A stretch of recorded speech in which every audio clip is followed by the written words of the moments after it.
Triggers are teachers. So, triggers tell you nothing about the person who's triggering you and everything about you.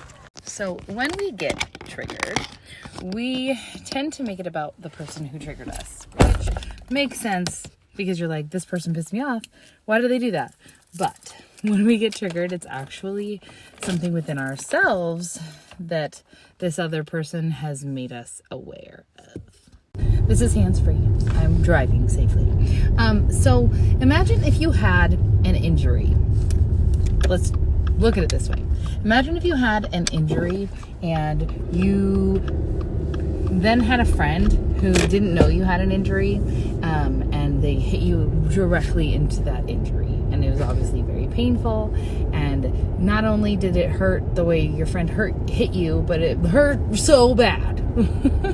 So that's kind of what it is, what is happening when we get triggered. We cannot be triggered from something outside of us that wasn't already inside of us. So what I mean by that is you can't become hurt unless the person is telling you something that you already believe.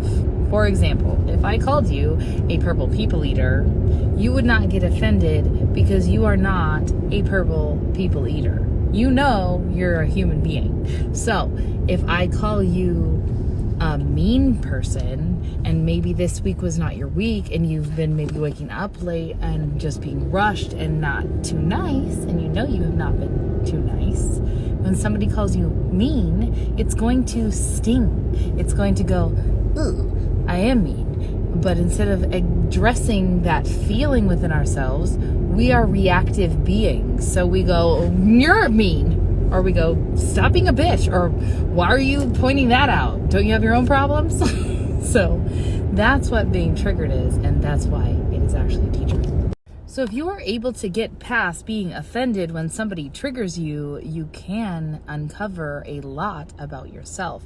And once you discover that you have like inner child wounds that are just like, I'm not being seen right now, or I feel like I'm not being heard right now, or like little things like that. There's subtle emotional reactions we have because of childhood trauma. So if you can literally get through the being emotionally charged and stop projecting your trigger, then you can use your trigger to become more self-aware and change your beliefs about yourself. So then your beliefs about yourself then are so solid, if somebody was to say something about you, you're like, I know myself, it doesn't matter what you say. This is why your self-concept is so important. What you believe that you are actually dictates who you are.